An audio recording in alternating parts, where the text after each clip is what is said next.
So I'm moving into an RV. No, I haven't gone crazy, and I'm going to tell you why in a bit. But this episode, I want to talk about how I'm going to manage my Etsy business and also give you 5 strategies to help me do it through this process. Let's dive in.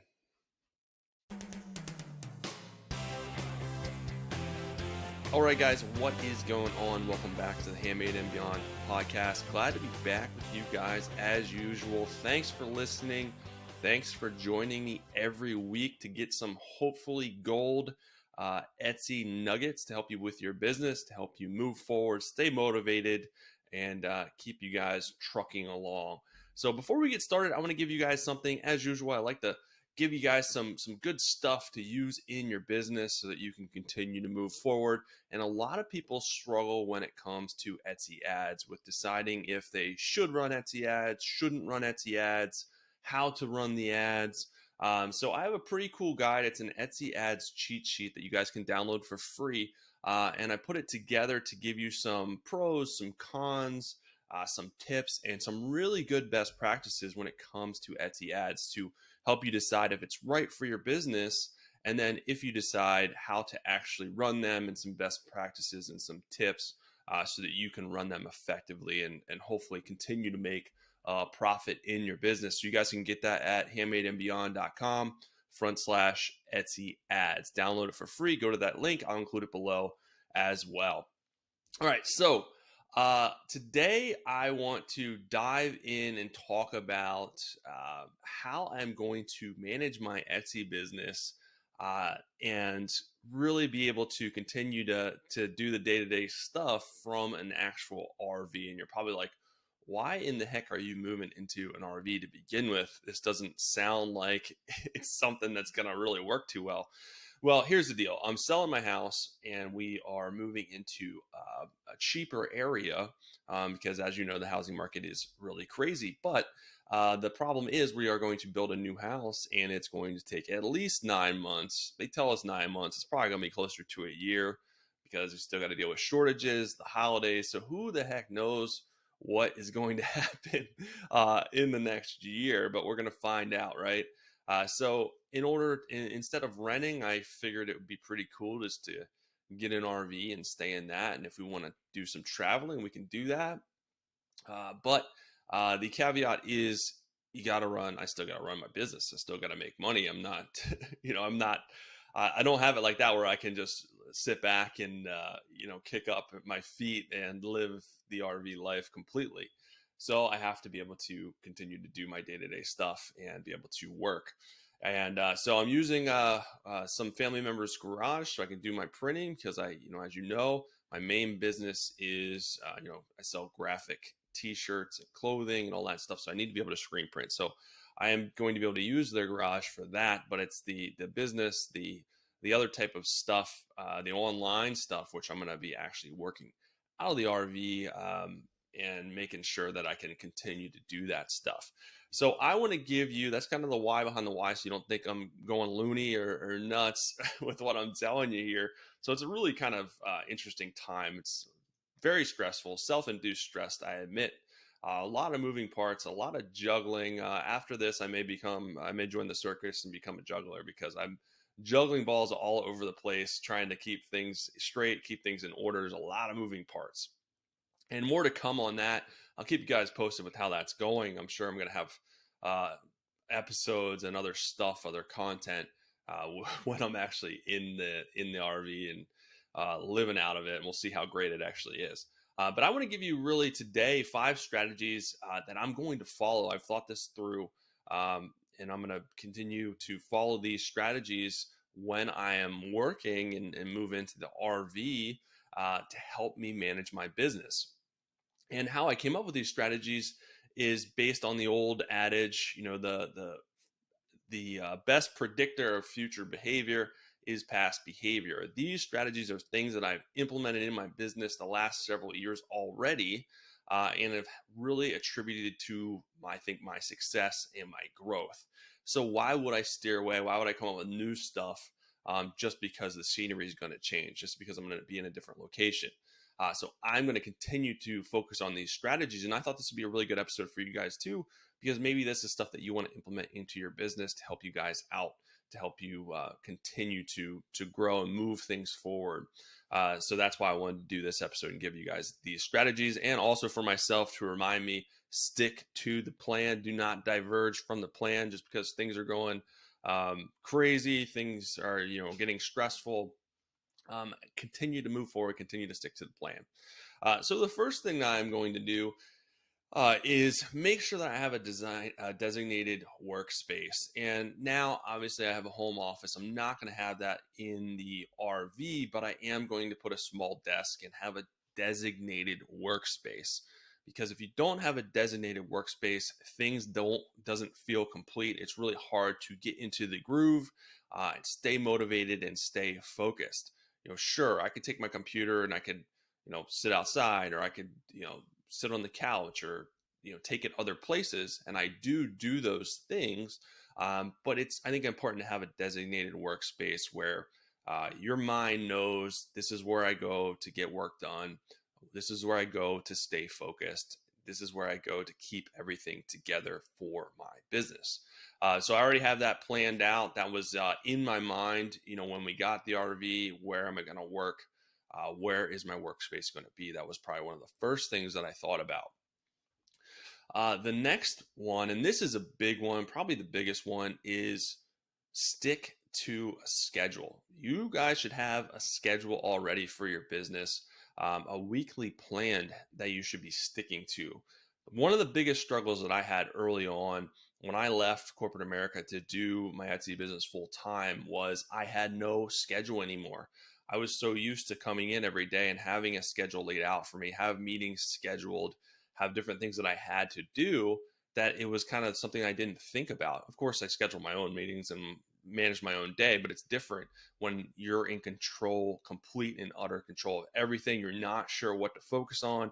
You're not sure what to do. You're not sure if what you're doing is right or not right. So I sat down and started coming up with a daily and weekly schedule for my business. Now, I didn't get as granular necessarily as specific times, because times do vary, but every day I know what I'm working on in my business. I have a plan for what I'm working on. I have a schedule of things that I'm doing on those particular days. So I wake up that day and the stress is instantly gone, because I don't have to think about it. I don't have to be like, well, what should I work on today? Should I do this? Should I do that? And then you end up doing nothing, because you don't have a schedule. You don't have a plan. And doing nothing is the absolute worst thing that you can do in your business. Doing something, even if it's the wrong thing, is better than doing nothing. So sit down, think of your business, think of all the things that you have to do, break it down into a weekly plan, and then from there, we break it down into days. So you know exactly which days you're doing certain things in your business. And every day shouldn't necessarily be the same. I don't like to do that, because you shouldn't be doing the same things every day. Maybe you want to do your packing and shipping Monday, Wednesday, Friday. Maybe you want to do your online stuff, coming up with new products, new listings on like Thursdays. So break it down like that. Think about it in buckets and put it into a weekly schedule, a daily schedule, so you guys can know exactly what you're working on that day. And you can break it out even more granular than that. Maybe Thursdays are the days that you do new listings. How many new listings? What listings? What products? What categories are you doing? So you can break it out granular. And that is always good too, because then you have almost a checklist like for that day. So did I do this? Did I not do it? If your plan Thursday is to do 5 new listings and you only do 2, that's probably not good. Stick to the plan. Why did you only do 2 instead of 5? Did you get sidetracked? Did you do other stuff that wasn't scheduled for that day? So that'll help you stay on track. And the human brain just loves checklists. It loves the satisfaction of getting stuff down. So I love to do checklists, daily checklists. So I know, okay, I did this, I did this, I did this. Mission accomplished. Yay, give yourself a pat on the back, gold star, and the next day do the same thing. But it is really helpful, and it's really been a game changer to my business as far as thinking about it this way and coming up with a schedule. So I would highly, highly recommend that you guys do the same thing and think about your business that way. The next one is number three is stay organized. And this kind of relates directly to the schedule thing, but stay organized. Organize your days, organize what you have to do. Don't be all over the place. Don't be chasing shiny balls, which is easy to do for creative minds, business minds. We're always chasing the next biggest thing. Stay focused. Give yourself, it's fine to try new things. It's fine to chase shiny objects from time to time, but schedule that in. Give yourself a specific day or specific time period that you're going to do that, so you're not getting distracted and it's not pulling you away from what is actually moving your business forward right now. Because if you're just continually being pulled in all these different directions, you're not putting your focus on a couple of main areas, then your focus isn't going to be on anything and your business isn't going to move. So that's kind of a trap that people fall into. So stay organized, know what you need to do, stay organized with your stuff too. If you're making stuff, you're building stuff, you're shipping stuff, stay organized with that as well. Put your stuff in labeled bins, put your stuff in specific places, take inventory of your stuff, shipping supplies, so you know when you need to reorder, because that will take a lot of the stress out of your business as well. If you don't know how much of something you have, when you need to order it, when you don't, you run out, you didn't realize it, and then your products are shipping late. Stay organized with that part of your business as well. So that is really key to being more productive and having less stress. And that's something that's going to be very, very challenging, especially with the stuff element. Because I'm going to be working out of two different workspaces, have a smaller space.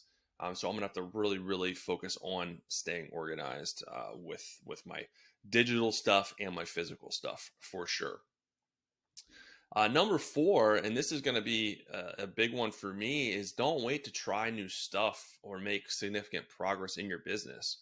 I could easily sit back and not do any new stuff in my business, not put up new listings, not focus on marketing, not do any of that stuff because I'm waiting for my house to be built. I'm waiting for the next steps. And that's probably the worst thing that I could do, because it doesn't really matter. The scenery changed, my location changed, but nothing else changed. I still have the same goals.